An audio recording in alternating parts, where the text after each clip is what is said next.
Okay, normally when I take these remotes apart, I don't have problems with the snaps breaking by putting a flat screwdriver in there and sliding it through and kind of twisting it a little bit, and these will pop right out.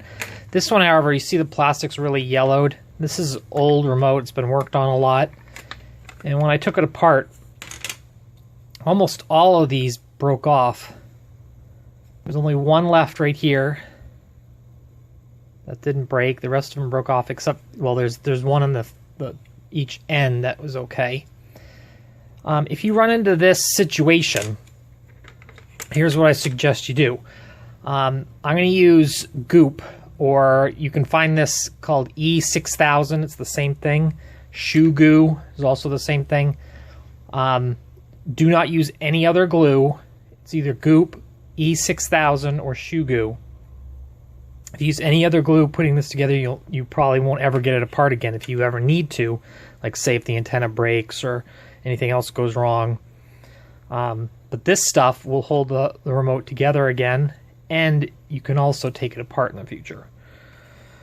So what you need is, I'm going to use some rubber bands, some of the thicker rubber bands, a toothpick, and just a little bit of this glue.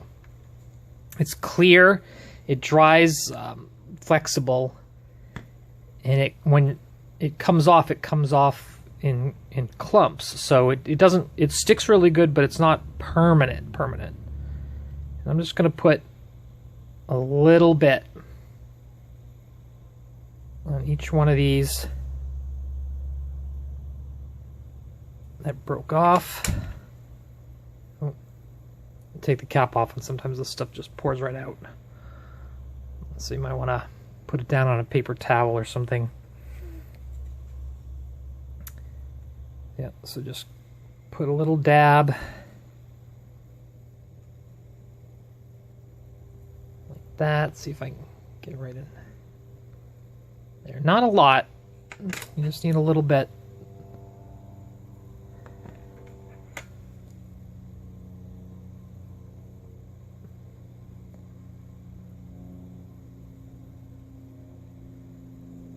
Okay, so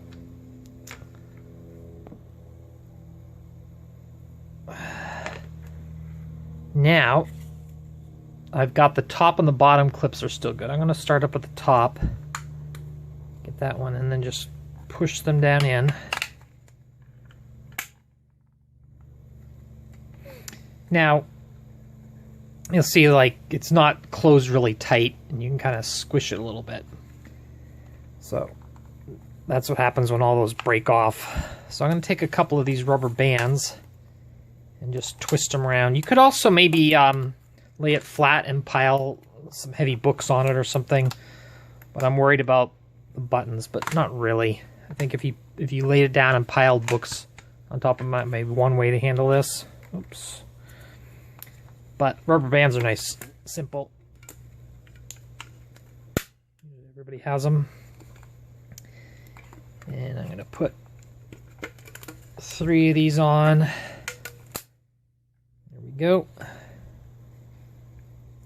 And it's like just a little bit of a gap. That's not a problem. If it was like all the snaps are broken, this thing would come off really easy, and the buttons would probably sink down because there'd be a wider gap here. But that's pretty good. If you want to get picky about it, again, I said lay it down and just pile a couple like hardcover books on there just to hold it down. Now, this says like let dry for several hours at least. Overnight would be the best, but yeah, so if you did this last thing in the evening and then left it there, you should be able to take the rubber bands off. And then in the future, if it ever did need to come apart, you can again use the screwdriver, and each one of those will come apart. If you use super glue or Gorilla Glue or anything like that, you'll just make a mess. If you want to take this apart, it'll probably break chunks of plastic with it, or the glue will be stuck there, so when you try to put it back together, the glue's in the way, or this goop will come completely off. You could grab those little clumps with needle-nose pliers and just pull it off, and the whole chunk of glue would come right off with it. So that's what I recommend for that.